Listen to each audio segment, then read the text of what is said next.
Record. So I am recording for those that wish to watch this watch the replay of this recording. For those that are time poor, so thank you for Mary who's live and sitting with me, and for those that are watching the recording. And I'm going to try and be as efficient in time as possible to make it worthwhile. What we're going to cover off on today is the key areas of distraction, why people get distracted. I'm going to go back to basics in terms of some theory of time management, which all sounds great, but then it's the practical application of it. How do we actually apply that knowledge into the workspace?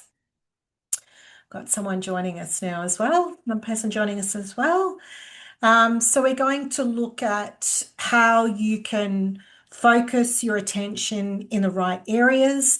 So it's the mastering the prioritization and dealing with procrastination. They're the top two things that people often come to me with as things that they're challenged by.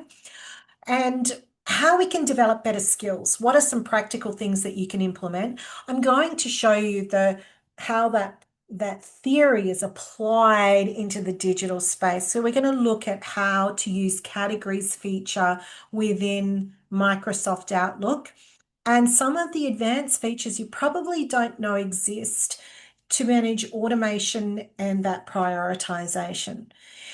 What I will say to you though is that what I've observed in the years that I've been coaching, I started out in my business, and my business name used to be the Time Tamer. That's what people still refer to me as. That's my little title. And it's what I'm most passionate about, is helping people to manage their time. Here's the thing, and this is what I was saying to you before, Mary, is that when I started studying or started developing people's capacity in time management, I recognized that they were really stressed. And that's often contributing to their inability to manage their time. Or so if they're stressed, they couldn't manage their time. If they couldn't manage their time, they were stressed. That's why I studied with the Stress Management Institute, is to better understand how those things work together. And people typically come to me for time management coaching. What I find though is all these other things are impacting upon their capacity to manage their time. So we're just focusing on time management right now and looking specifically at that. But some of the elements that come into time management are things like setting boundaries, being able to negotiate, being able to assert yourself in a way that's professional, not aggressive, not passive, being able to make requests in a way that's efficient and well informed, which is a little bit of what I'm going to show you today. And having that leadership capability and adaptive leadership and evolving leadership in order to be able to delegate, to prioritize with the goals and purpose and vision and mission of what you're doing. And resilience is being able to flex, roll with the punches, being adaptive in any situation. We're going to cover a little bit of that today in terms of being able to look at things from a different perspective at any time. And the well-being is obviously, we talk about physical well-being. So managing your time and concentration helps when you've had enough sleep, when you're well hydrated, all of those things come into play. We talk about well-being being physical, mental, emotional, and spiritual.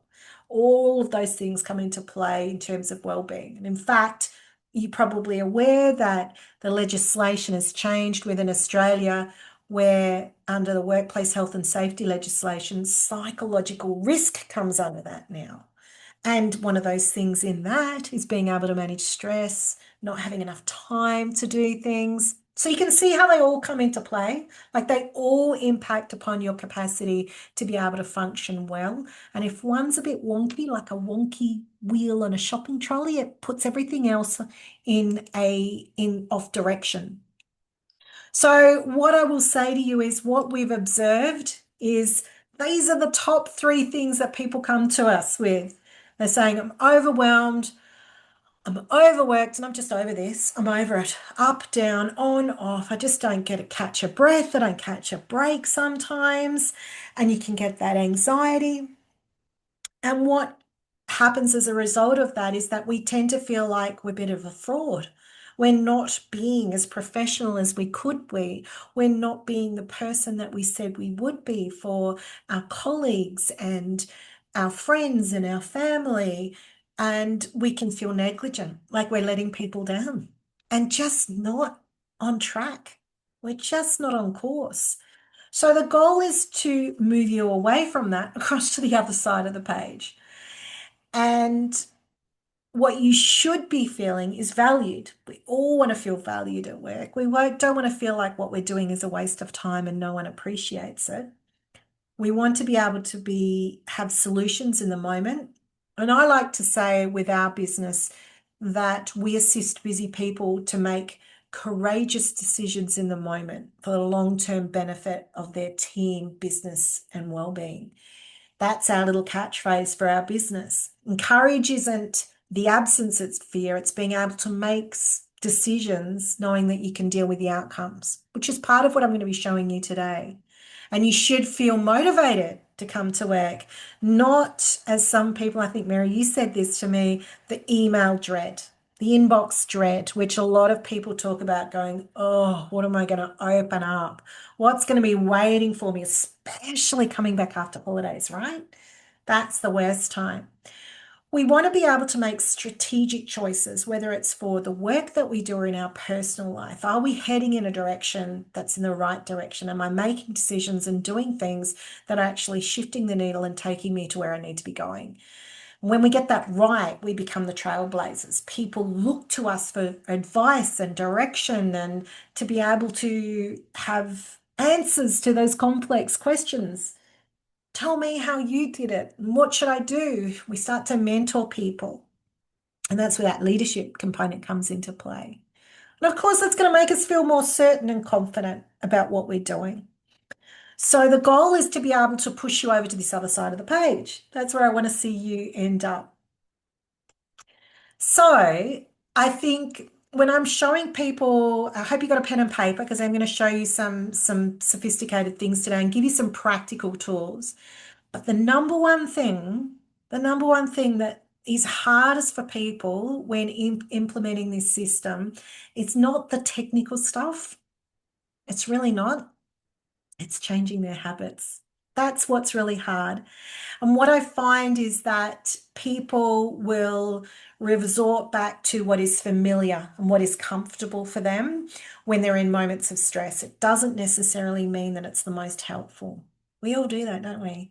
When we're really stressed, we reach for the glass of wine because it's comforting, maybe, or the box of the chocolate, the bar of chocolate. We just resort back to what feels comfortable and familiar. So the goal here is to rewire your brain. If you've ever got into a car where the indicators are on the opposite side, you've all done that. And so it's a bit like that, where you have to get used to doing things a little bit different and rewire your brain. So it hurts, it feels awkward, but in the long run, you'll have much better outcomes. So here's the thing, I'm going to reference a lot of thought leaders in time management as well. So you want some books and different people. So you might want to write some of those down as I go through. And one of the people I'm going to reference in a moment is a man by the name of David Allen, who wrote a book called Getting Things Done. In fact, it's now trademarked as a methodology and it's really, really successful with time management enthusiasts because it's really simple. And if it's simple, we can adopt it. And that's the foundation for a lot of what David Allen talks about is if it's simple, then we'll adopt it. So one of the things he talks about is reducing how many times we touch things. So I don't know if you know what this is. My background, I used to be in the film and television industry. If you've all heard a microphone that is too close to the amplifier, you get that horrible squealing noise, which is the feedback. Well, this is actually video feedback. It kind of looks like when you put a mirror up against a mirror, doesn't it? It's when you film, when a video camera is filming a monitor. So when you've got feedback on a microphone, the microphone is amplifying what's coming through the The speaker is amplifying what's coming through the microphone, and the microphone is recording what's coming out of the speaker. So it's this infinite loop. This is the same thing. It's a camera that's recording what's on the monitor, and the monitor is showing what the camera is recording. So it's this infinite loop. The reason I show you this is because for most people, this is what you're doing in your emails. It's this infinite loop. You are touching them with your brain over and over and over and over, and it keeps all the time going back into your inbox, looking over and over and over things. Now, here's the thing. The theorists say and psychologists say that there is a quota of how many decisions that we can make in the day. And once we've used up that quota, our brain really slows down. I've found that I can talk to people in the afternoon and I can just see they've had to make a lot of decisions in the morning because their brain's not firing off and functioning really well. They're struggling to formulate their words. It is why people like Mark Zuckerberg and Steve Jobs and Gary Vee. Have you ever seen Steve Jobs? Remember he used to wear the polo shirts all the time when he was speaking, and he would always wear the same thing. It's become a bit of a thing with these famous, successful people. It says that I've got so many decisions to make in the day, I'm going to eliminate a useless one, which is what I have to wear in the morning. I feel like that's one of the most important decisions. Personally, I'd get bored wearing the same thing every day, but the theory is that we're eliminating an unnecessary decision. We're not using up a little bit of our quota of decision making. So why I share that with you is that every time you go into your inbox and you look up and down for anything that's flagged or anything that's unread, you are making a decision. Do I need to look at that or not? What was that again? Will I do that one next or that one next? And you do that over and over and over again. So we want to get to the point where you touch something once. We want to reduce the amount of times that you touch something. Make a decision once. Are you going to do that today or tomorrow? And just do that decision as little as possible. What David Allen will say is that your brain is for having ideas, not for holding them. So the more you have to hold things up in your brain, the harder it is for it to process. We want to have systems in place where you forget about things. You don't have to have things sitting around in your space and constantly thinking about them. We want to have a system in place where things come back into your space at the right time, just as you need them.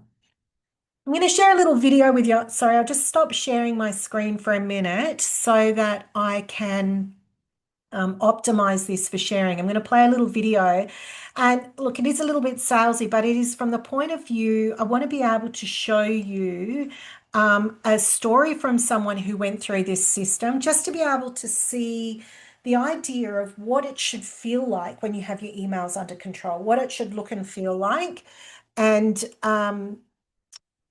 the difference that it can make. So I'm just optimizing this to share sound.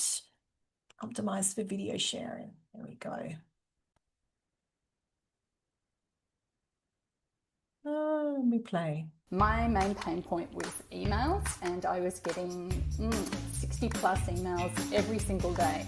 And I found that sometimes I'd be like a hamster on the hamster wheel, just running really fast, hoping to get somewhere. And literally just being overwhelmed with the amount of information that was coming through. Now, not all the emails I needed to act upon, but they all needed to be read, and every single ping and email that came through was a distraction that took me away from the other work that I actually had to do. I just felt like I was drowning in emails.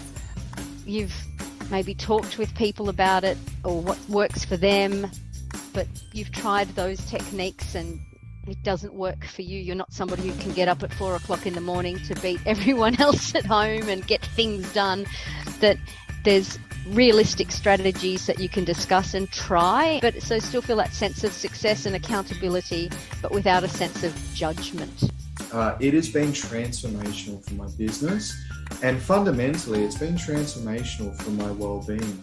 This email system, oh my gosh, it's just totally changed my life. I live by it with my work. I feel that I'm in a better place to achieve those things, to identify the priorities, and to also be kinder to myself. I feel like it's actually given me a life back, and a really great management tool that has supported the work that I do to be really successful. I've now got more order, as Barbara says, in the chaos that was my life and my schedule. When I feel like, where to next, I know that I can come back to her systems to get laser focus, to create time for that laser focus, and then to act. Alrighty. So I think you get the idea, right? That you shouldn't feel weighted. You should feel like I love, Peter talks about being on the hamster wheel. It's like going round and round and round. You should feel like I know exactly what I need to do today and where my load is and what I need to do tomorrow. Problem is, we have information coming in from everywhere. So when I'm working with people, regardless of whether it's email or not, is we look at where all the sources of information are coming from. And here's the bad news, it's getting worse. Like, email was designed to help us, right? It was this tool that was supposed to help us. When I first entered the workforce and we didn't have email, we had fax machines and we had snail mail. Like, snail mail, typical response you expected was within 2 weeks. A fax machine, you got a response later in the day if you're lucky, but maybe within 2 or 3 days. Email, people expect a response straight away. What's even worse is, I don't know about for you, you're welcome, for those that you're online, you're welcome to pop something in the chat if you relate to this. We now have things like Slack and Microsoft Teams that are sending us information. Or if we're in business, we might have things coming through LinkedIn and through the Facebook page. So there's all these conveyor belts of information that's coming at us. And I was even talking to, without mentioning names, but a major company within the Northern Territory, and they were telling me that they have, if it's urgent, they have things coming through on Teams. There might be people that are in the call center and they'll have somebody on Teams going, why aren't you answering the phone? It's really urgent. And they're having to say, I'm on a call. So there's that much urgency that's coming through to them all the time. And they have all these different conveyor belts to be able to look at something they need to catch. So if you think about it, here's all these tasks that you've got coming at you, whether it's in Teams, whether it's an email, whether it's notes on your desk, whether it's messages on your mobile phone. Like, it's just coming at you from everywhere and you're running across the line going, which one do I catch? So what I try and do with people is find a process where we really simple, like David Allen says, where we can streamline things as much as possible. Try and bring all of the information into one flow, because there's only one of you. There's only one of you that does all of those tasks in the day. So it's got to be, if we think about it, this road or this conveyor belt, what's first, what's second, what's third? And with this conveyor belt, what you want to be able to do in terms of mastering prioritization is to be able to go, I can afford to throw that further down the conveyor belt and not worry about it and trust that it's going to come back to me later. That's the kind of decisions you want to be able to make. That can afford to wait. What can you push back further down the conveyor belt? What do you need to catch today? What do you absolutely need to catch today? And you know what? Looking at all those things that are coming at you, which ones are you prepared to let hit the ground? And it might bounce. It might be all right. It won't be disastrous if it hits the ground. Which of those things do you need to let go of? When you have a really solid system in place, this is the resilience component. You've got all the data and the information to be able to see a load coming at you. So you can either talk to a stakeholder and say, I'm not going to be able to get that to you on time. Can we look at some alternative solutions? Or I'm going to have to push back on these things. or I'm going to need to delegate this component of this work with this stakeholder or this client or this project. You've got well-informed information ahead of time to be able to make those decisions rather than all these conveyor belts just loading everything on you at once, going, because I didn't see it coming.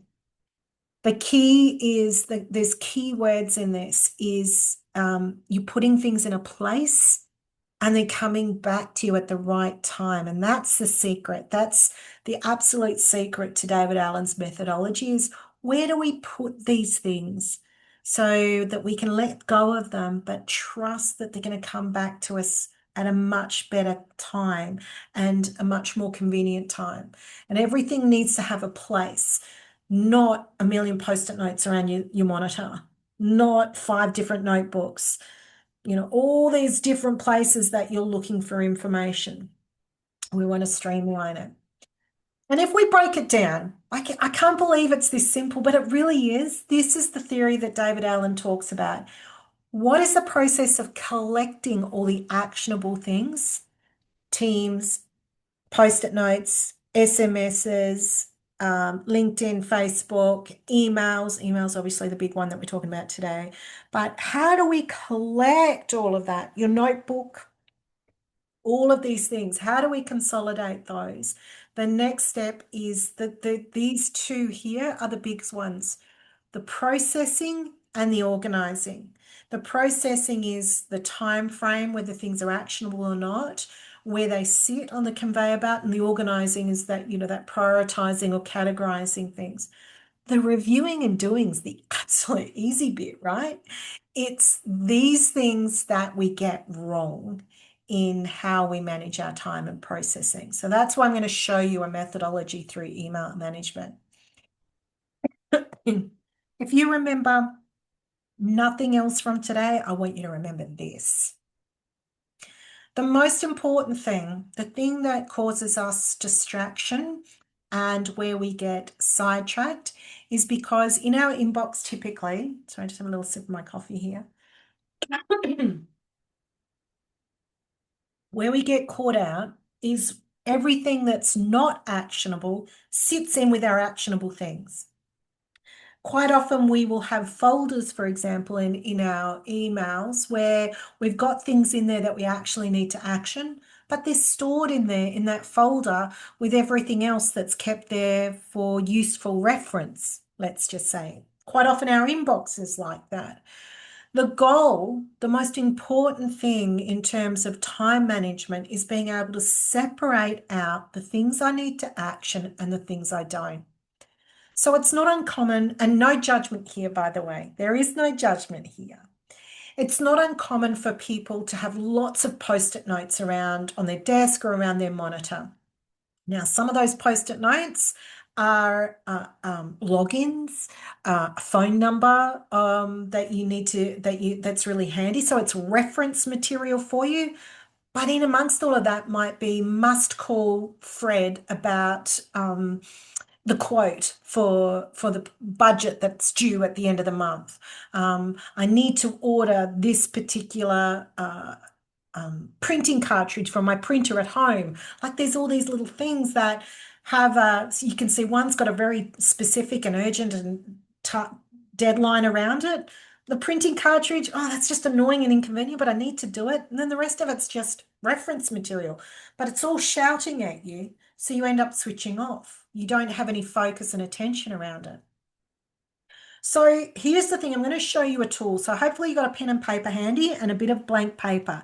This one might be familiar to you. It's a prioritization quadrant. I reckon a lot of people, and you can pop in the chat if you've seen this one before.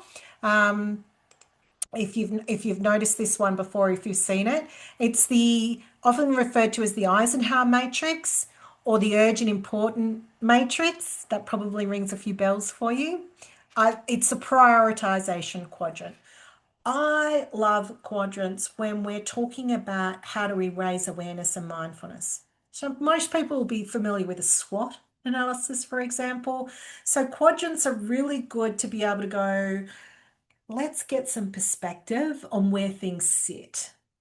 And we can keep on doing and being busy, but it's about stopping and being mindful and present about the reality of the situation and then altering our approach to things. So this tool is so familiar and so well used because it works in terms of this approach that we need to take. And you can apply this, you can use this in a notebook, on a whiteboard, wherever. I'm going to show you how to apply it in email. But this is a very trusted methodology. And the idea with quadrants typically is that you have headings up the top. So if you've got a pen and paper handy, this is what I want you to write down. Top left and top right, I want you to write the words important. That's the first heading. And then how a quadrant works is we then have the opposite down the bottom. So whatever you have up the top, you have the opposite down the bottom. So the opposite is not important. And now we're going to go from left to right. So on the left-hand side, you're now going to write urgent on the top left and the bottom left. And then on the opposite side is going to be the opposite, not urgent. So hopefully you've all written that down. So I'm going to go through what you want to think about is what kind of tasks on my task list sit within each of these quadrants. Okay, where would I put these tasks within this quadrant? And I'm going to give you some examples of the sort of things that sit within these quadrants. I'm going to give you a recommended time frame for things that sit within those kind of categories. And there's going to be a theme here. There's going to be a D word, which is the approach that you need to take. So as we move across, and that's not so important, is the urgency and the importance. Let's have a look at what sits within a quadrant. I want you to think about this. I like this analogy. If you've ever been to an emergency department in a hospital, I think most of us in our lifetime have been at some point. There's a triage nurse, and the nurse is assessing how important or how urgent your condition is. Are you about to die? We need to rush you through a doctor straight away. Can you sit and wait? It's not relative to who came first or who came second, right? It's about what's most important or what's urgent. So this methodology, I want you to think about it like a triage nurse. And so when we've got things that sit here in this quadrant that are urgent and important, we can't triage it anymore. It's probably an emergency, if you want to write this down, an emergency, a deadline, or crisis. And the approach you need to take, the D word here is do it. There is nothing left now. There is no time. We cannot triage this anymore. And it needs to be done today or maybe even tomorrow. But that's it. And so there's no wiggle room. I used to think that this quadrant was the most important one. The reality is, and a lot of us operate here day to day, that's the normal. But this is running around putting out fires all the time. Wouldn't you like to be preventing the fires from occurring in the first place? That's the goal, don't you think? So that is this quadrant. This is the most dangerous one, I think. It's the one that catches people out the most. This is the one where if I said to you, gave you a particular task, you go, that is really important, but it's not due for some time yet. So I will do it, but I've got plenty of time. So the sort of thing that sits within the quadrant are things like proposals, reports, submissions. It is also things like, and this is where leaders get caught out, it is also supervision for your staff if you're in a leadership position or your team. If you're in business for yourself, it is touching base with warm leads or staying connected with your clients, doing check-ins, checking in with your stakeholders. How's everyone going? Those important people, it's the relationships, because that's important, isn't it? Right? Those things are important, but it's not necessarily urgent. That's why the D word here is defer it. And it doesn't mean put it off. It means make time in the future for this thing. Hold space for this thing. And what I mean by hold space, I want you to think about this analogy. If I put a bucket down on the lawn, the grass stops growing underneath it. doesn't it? When you put a bucket on the lawn, it grows up around it. Now, if I move that bucket, the grass will grow where it was. So it's kind of like that in your calendar. You're going to put a bucket down in your calendar and you will fill up your calendar around it, but you're holding space for that thing. Now, you can pick it up and move it if you need to. But let's say it's a report and you know that the report's going to take you 6 hours and you need to do 2 hours a week over the next couple of weeks. So if you're picking up that 2 hours and going to move it, where's it going to go? You made a commitment to check in with the stakeholders for spend 2 hours every week doing it. So if you're not doing it now, where are you going to put it? So it has to go somewhere. So in terms of time frame, if you haven't made a plan for it this week, by next week, you have to have done. That's the time frame, next week, in terms of a deadline or approach. To give you another example, for me personally, I often travel for work but I never want to travel when it's my family's birthday. I really try and avoid that as much as possible. But if you said to me, Barbara, what are you doing in the first week of April? And I looked at my calendar and I'm in work mode and I go, yeah, no, I'm free. I'm good. I've got no commitments. I can travel in that first week of April. I'm not in family mode thinking that my son's birthday is on the 3rd of April. I want to be present and available and go out for dinner with my son for his birthday. So I actually have to put something in my calendar to hold space in the evening of the 3rd of April so that when I'm looking at my calendar, I go, that space is sacred. I'm not going there. So that's another example of that. Now, people often say to me, surely if something is urgent, it's got to be important. Not always. So the thing that sits within this quadrant is typically things that are important to somebody else, but not important to you. These are things that you could actually delegate. That's the D word here. Can somebody else do this task? Can I hand over this task to somebody else because my time is better spent doing this? Or, which is what we're going to talk about in this workshop, is can I delegate to a tool to do the work for me? So if I give you an example, my phone is going to ring potentially while I'm on this masterclass with you. And it's my work phone, it's my business phone. It needs to be answered, right? A work phone needs to be answered because that is quite urgent, but you know it might not be important.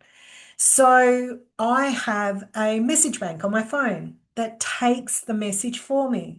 When I'm away from my computer and my emails for the day because I'm delivering training or delivering a workshop, I need to let people know that I'm not going to be able to get back to their email straight away because people kind of demand it now, don't they? I need to send them a message to say, I'm in training. I will get back to you when I can. But I'm not doing that. I'm setting a tool that does it. And for anyone that's in business, the best rule of thumb is to go, how much are you worth an hour? And what's a figure that you can put on your time? What's the maximum figure you can put on your time? Can you pay somebody else to do that for less money? I had a real estate agent who is commission only. We kind of did a bit of a mathematical equation to work out what he was worth an hour. And one of the things, and he just was not managing his time well. And one of the things we discovered that he was doing was going and picking up keys from a client, going and get those keys cut straight away, then putting the keys in the key safe lock and labeling them, and then returning the keys to the client as soon as possible. So it was kind of urgent, right? It needed to be done quickly and getting those keys back to the client as soon as possible. And I said to him, do you think there is anyone in this town? And I think we said he was worth $150 an hour, something like that. I said to him, do you think there is someone in this town you could pay $150 or less to spend 2 hours to go and cut some keys for you? He said, oh, I'm sure I can find somebody. I said, well, you're the most expensive administrative assistant I know. So it gives you an idea in terms of the time frame here the approach is delegate and the time frame is sometime this week. So if you think about it, if you get a phone call or you get an email, you normally want to try and respond within the week. So sometime this week. And it's normally things that are important to other people, but not necessarily important that you do it. So phone calls, meetings, errands, paying bills, those kind of things. And lastly, we've got things that are not urgent and not important. So the D word here, the theory with this is delete it. We want to get rid of it, right? If it's not urgent and it's not important, we do not need it distracting us. However, I will say there are things that come into our path during the day. I call them rabbit warrens, right? These are the things that cross your path and you go, ooh, that's interesting. The bright, shiny, silvery things that capture our attention. And we go off down a tangent and we look at those things and explore them and follow the links and whatever it is, or watch the videos. And then you look at your watch and go, oh my goodness, I've just wasted 2 hours. What am I doing? Well, I didn't need to do that. So David Allen talks about, he has a theory where we put things that we may get to someday, maybe. Some people call it a rainy day file or the back burner. To give you an example, in my business, I used to have my team firing off great marketing ideas to me all the time. And I'd watch an Instagram clip and then watch another one or a YouTube video or whatever and get totally distracted and going down that rabbit warren. So a plan we put in place was to stockpile those into a folder, and it was a spreadsheet with links to Instagram videos or whatever. And then every quarter we would have a marketing meeting and unpack that folder and maybe pick one or two to focus on. So it was a way to stop me getting distracted by all of these shiny, bright things. So, yes, you want to delete things out of your immediate space. You don't want to get distracted by them. Look, if you can throw them in the bin, throw them in the bin if they're not going to be helpful. So, in terms of a time frame, it's relative to you. It can be this month, it can be this quarter. When would you go and look at the rainy day pile? So I'm just going to quickly go through how we can, what are the different things that sit within those quadrants. So this is the theme that I told you about. Hopefully you've written those down. They're the D words. This is the recommended time frame. So if it's urgent and or important, it's today or tomorrow. Those things that we go, yes, are really important, but I'll do when I got time. By next week, you need to have them in your diary. This week, phone calls, meetings, those kind of things. This month. Here are the kind of things that sit within these quadrants if you didn't pick it up. Crisis, emergencies, deadlines sit within this one. Projects, applications, relationships. You can see I've also got sport in here. Really important, but not urgent. If I don't put it in my diary, I don't do it. I have to actually put going into the gym into my diary. Yes, it's true. And these are the things somebody else's needs, meetings, interruptions, the little things that, I need to do it. And this needs to be done, but it's actually, do I have to do it?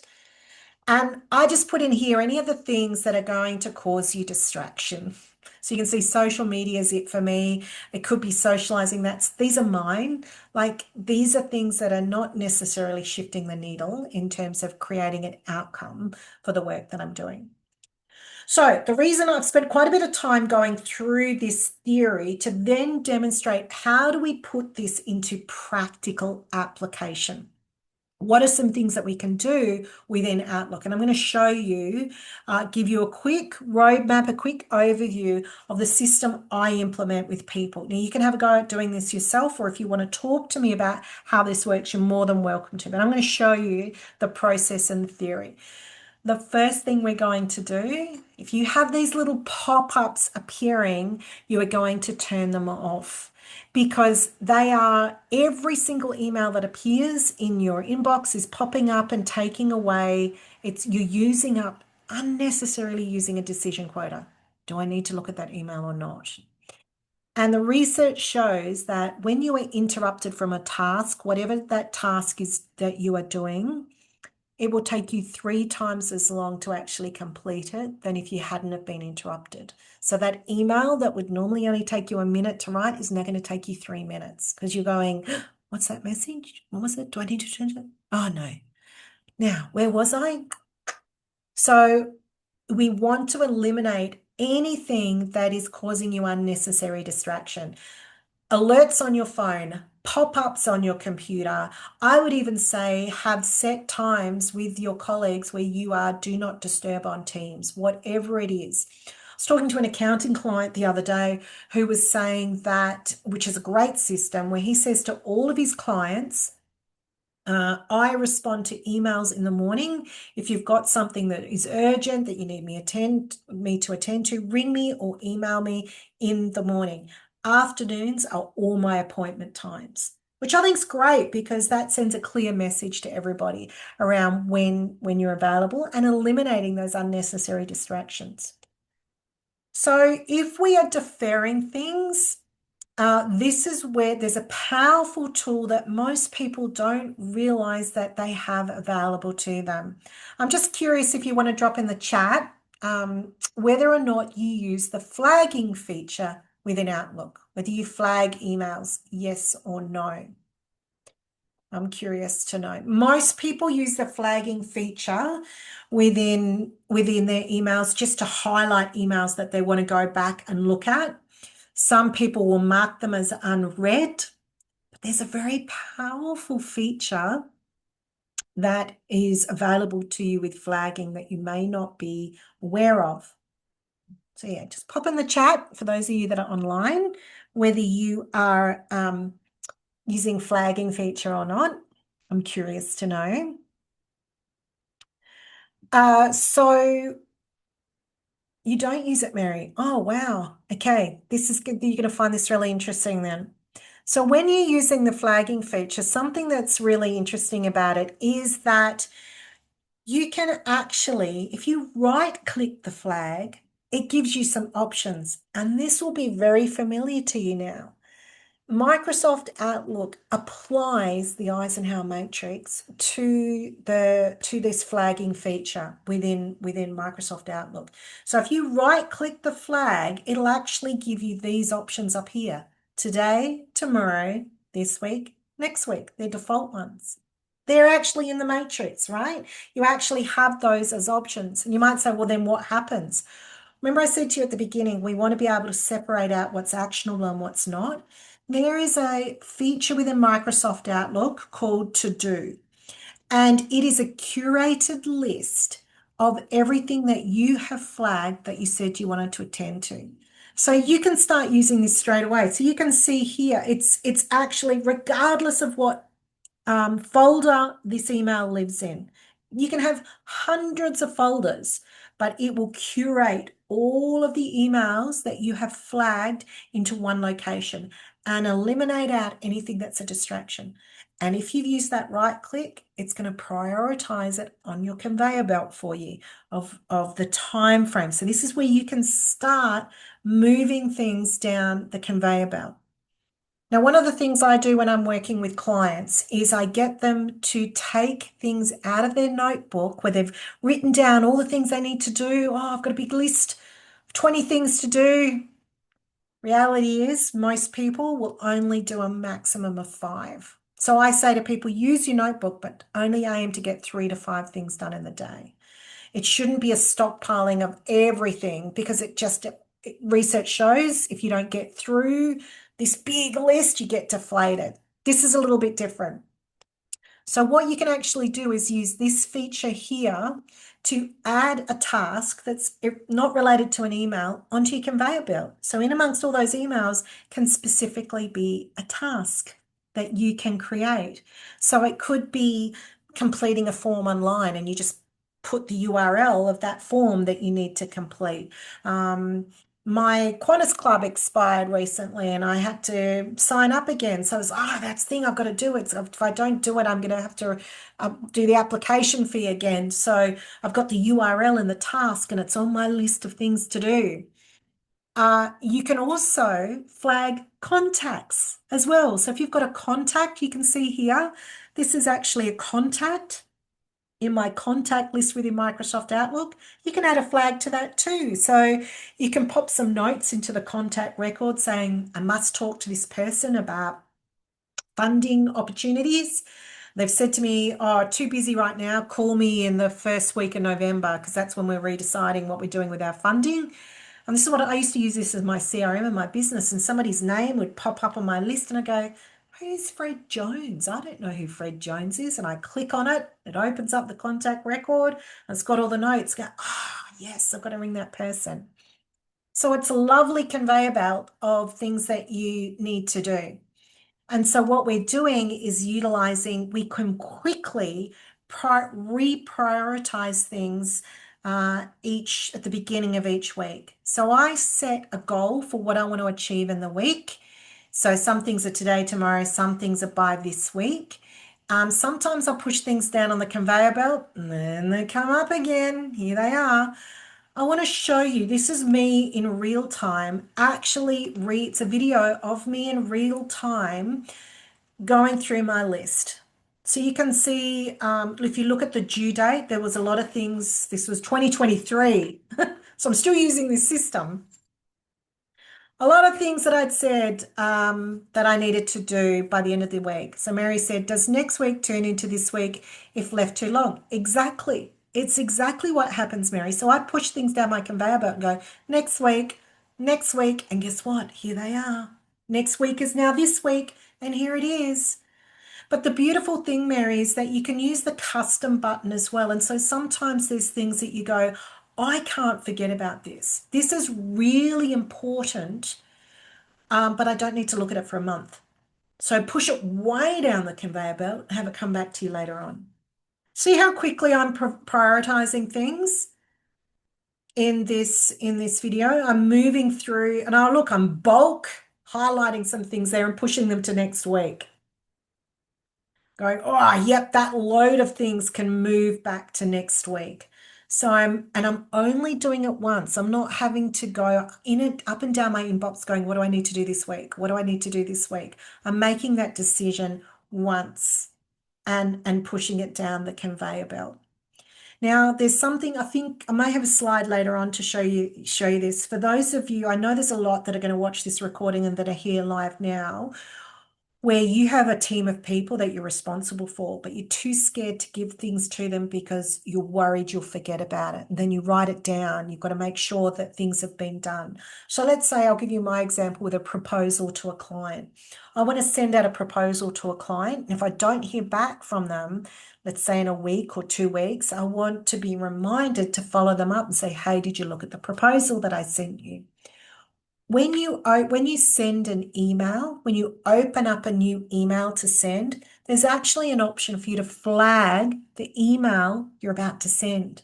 So that's what I do. The moment I open up an email to a prospective client, first thing I do is set a flag on it and go, remind me in 2 weeks to check in on this person about this email I'm about to send them. And so I might show you that a little bit later on. The other thing that typically see most, and again, no judgment here, most people will have a inbox that looks like this. Lots and lots of folders, because that's what we're taught to do. Back in the olden days, we had a filing cabinet with folders in it. And when we got a letter in, we decided which folder was that letter going to sit in. And so that's what we do with our emails, right? We have lots and lots of folders. And then what happens is you go, oh, which folder did I put that email in? Where did I put it? And we're going to try and hunt it down. We waste lots of time trying to find things. So I don't use folders. I use categories, and I'll explain what I mean in just a moment. So bear with me. Typically, when you're creating folders, this is what most people will do. They will have folders that relate to a who, like who is this? Is it this person is a client? Is it the boss or the board? Perhaps it's family members, or it could be, let's say it's committees or social groups or things that you're a part of in the community. So it's a who kind of category. Then we have categories that relate to time frame. Some people have a folder that says, these are my urgent things, must do, when possible. I'll get to this when possible. Like David Allen says, a folder someday maybe, right? So we have a time frame around these things. And then we might have folders that relate to specific projects. So it could be NAIDOC week. In the Northern Territory, we have October Business Month. There's different projects. And the problem is that you go, oh, I've got stakeholder ABC and this project 1, 2, 3. Which folder do I put it in? Well, the beautiful thing about categories is that you can have one email that actually can be found or looked at in numerous different ways. We can, if we use categories instead of folders, one email can have more than one category. So we can cluster things by categories and find them really quickly. So this is going to freak you out. It freaks most people out. I only have 3 main folders that I work from. So I've got my inbox where things come in and I process them and then I put them into these 3 folders. But I use categories to be able to find them or to instead of folders. Most people's inbox, if it was real paper, would look like that, right? Your inbox is actually serving as an archive as well.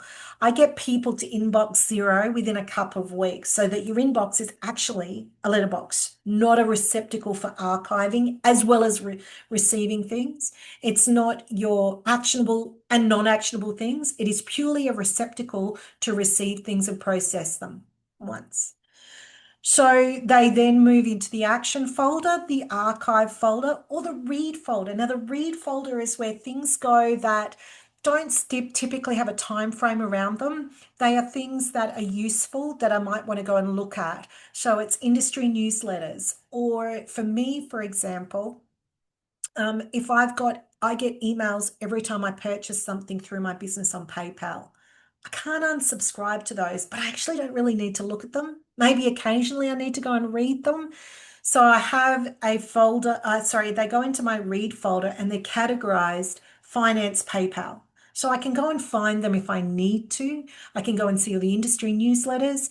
If you looked at my read folder, there are thousands of unread emails. And every now and then I just go through and easily delete them all the social media, LinkedIn messages, all of that stuff. Every now and then I'll go and look at those things. So this is what you can see. That's my old email address, but there's the 3 folders, right? Archive, action, archive, and read.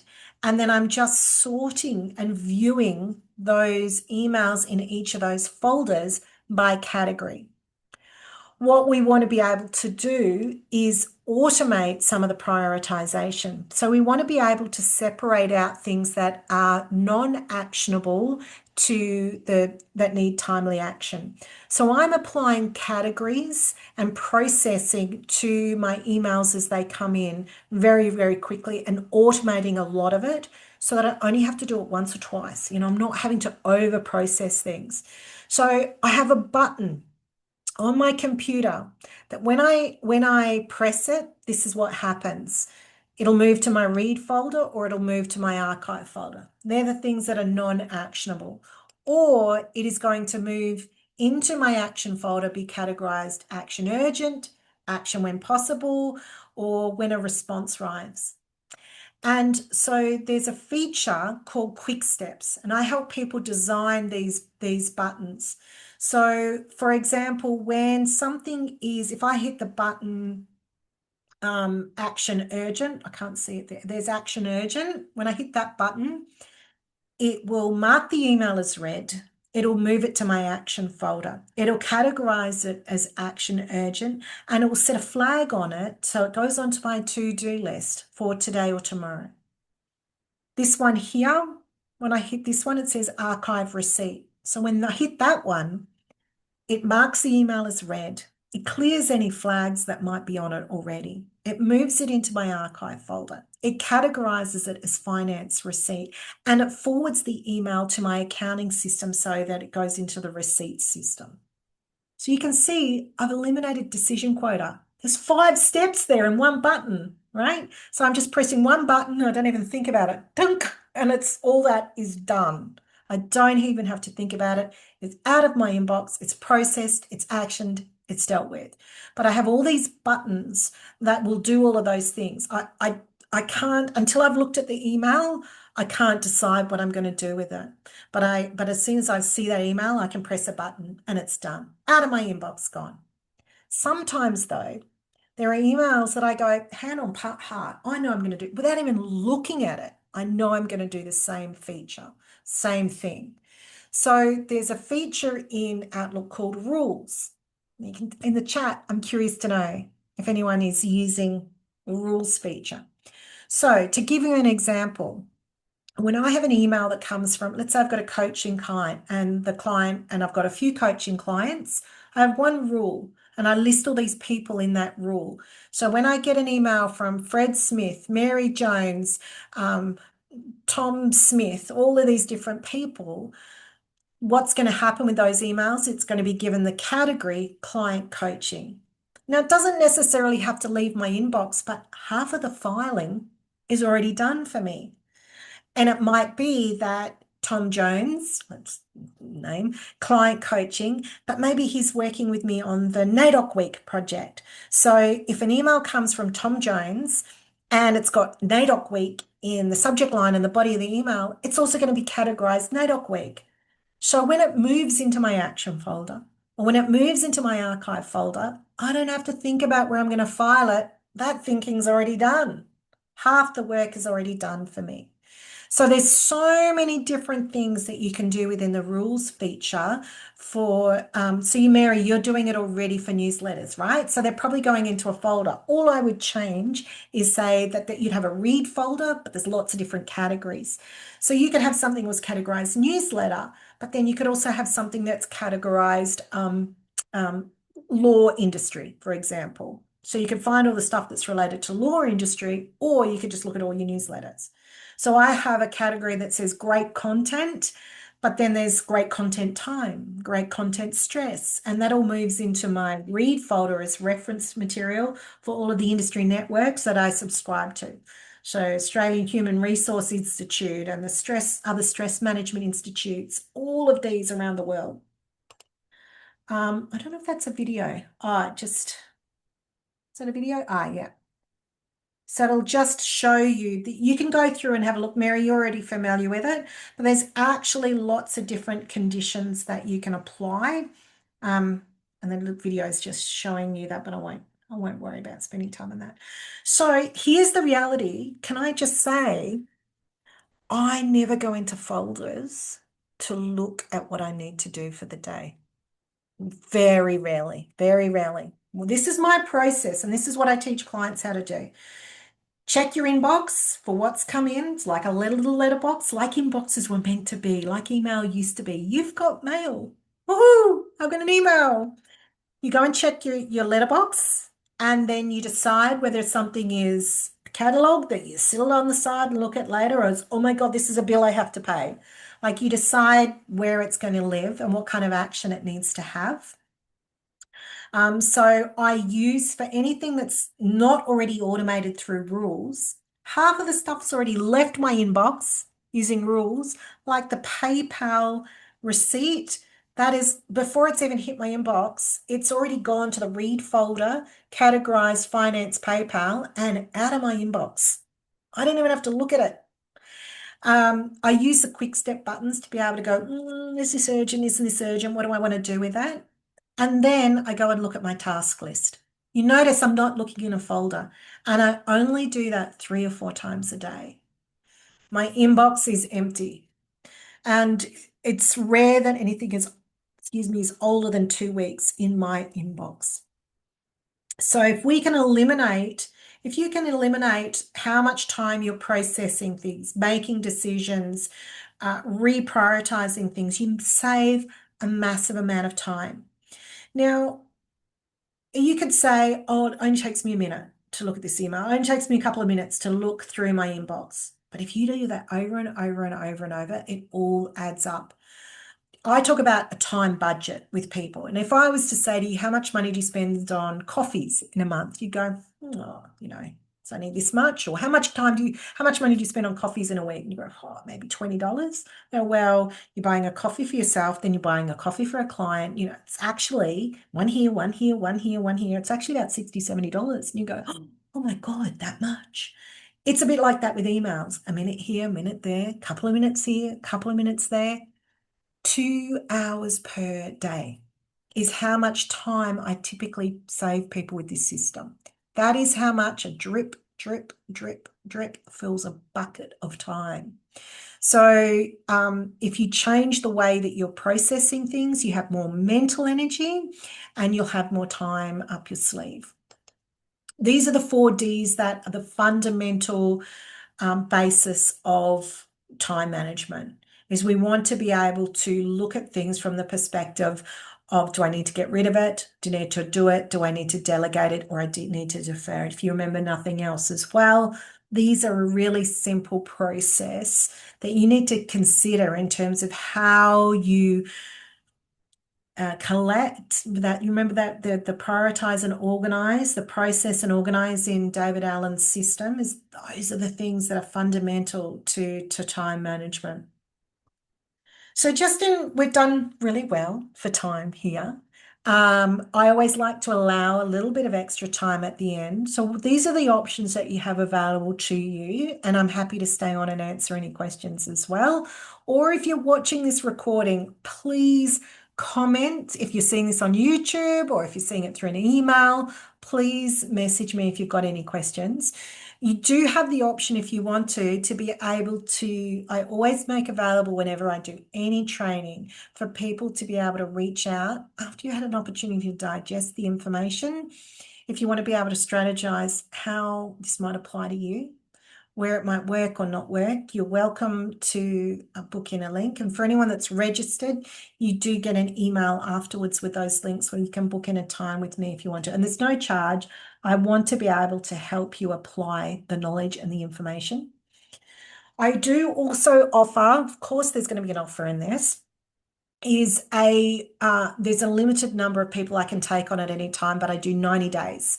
90 days to get you to an inbox zero. We utilize a minimum of 10 sessions. Normally that's enough for people. Each week I'm going to help you take a bite-sized piece of something. So you get that weekly coaching with me. I want to get you to inbox zero within 3 or 4 weeks.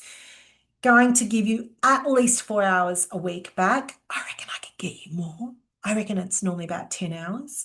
Look at all the different ways. I gave you some examples of where those distractions are, but what is it for you? And how do you manage? And look, you can apply this yourself. You don't have to do this with me. These are things that you can actually look at as a list to do yourself. But this is what I help people do.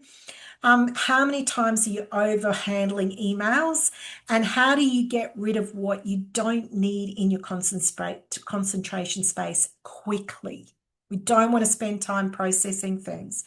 And what are some different planning techniques? What we didn't get a lot of time to cover off on today is how do you break down those big things into small chunks, and how can we look at the budgeting of that time? Quite often people that I'm working with under budget, they don't allow for enough time and they're not realistic. They don't actually have processes in place to track that and review that effectively.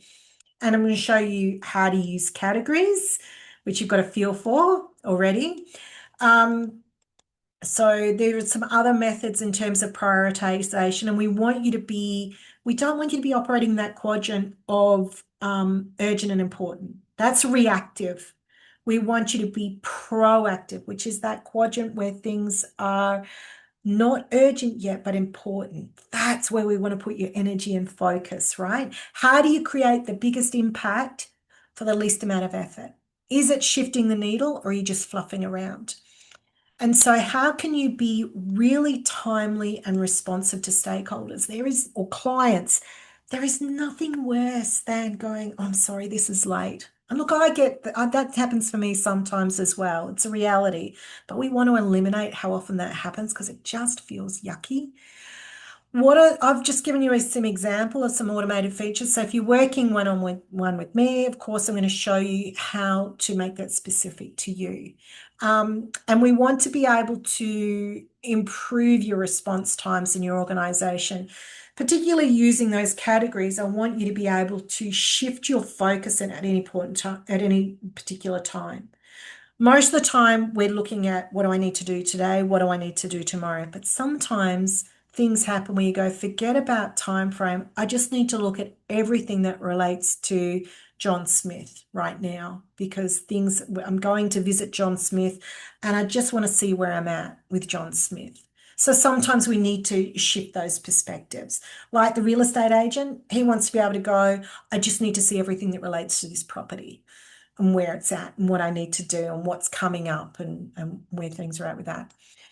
There is also available for you if you want to a self-directed online course. And look, there's nothing wrong with that. Issue is it requires discipline. I find that most people don't actually put aside the time to do the email course or don't get all the way through it. But it's there. It is there if you want to be able to utilize it as well.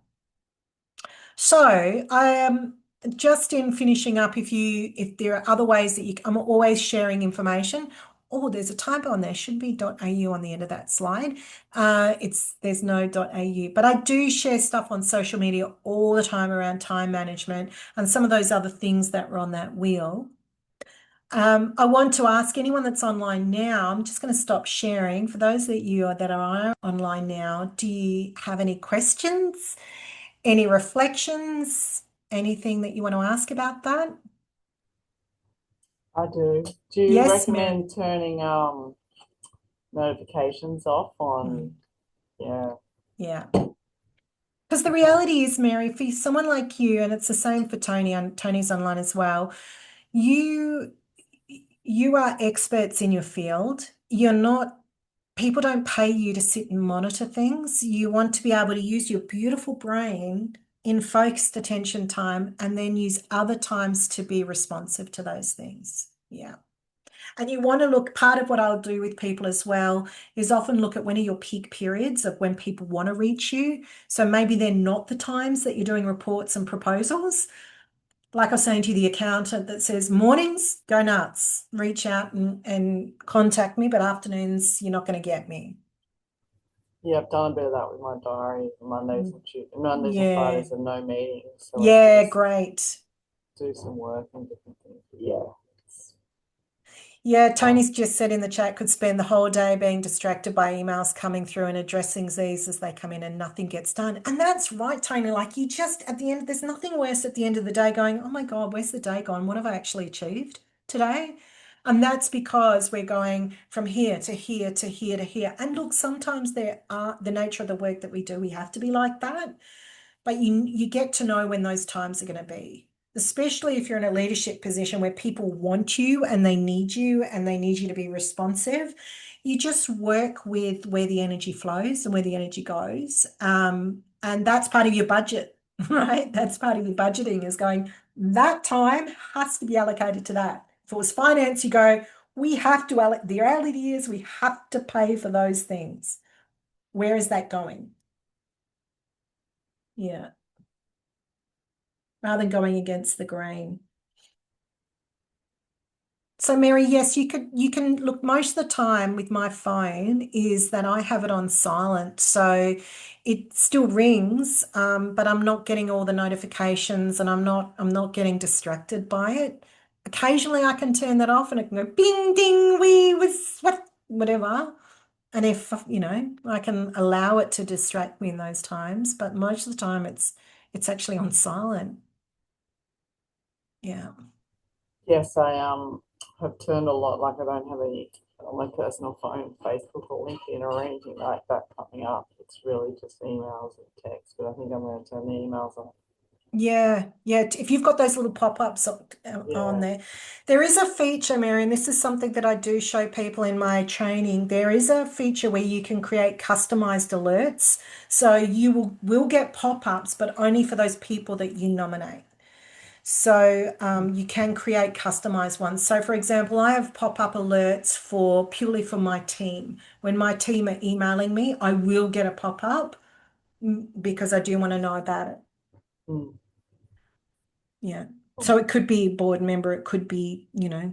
the CEO, whoever. It's like, oh, Yeah. I do want to know when that person's emailing me, even though you're not paid to sit there. Oh, there's an email that, you're actually Yeah. paid to go and troubleshoot and problem solve things. Yeah. Tony, do you have any other questions, comments, thoughts? You're welcome to pop them in the chat.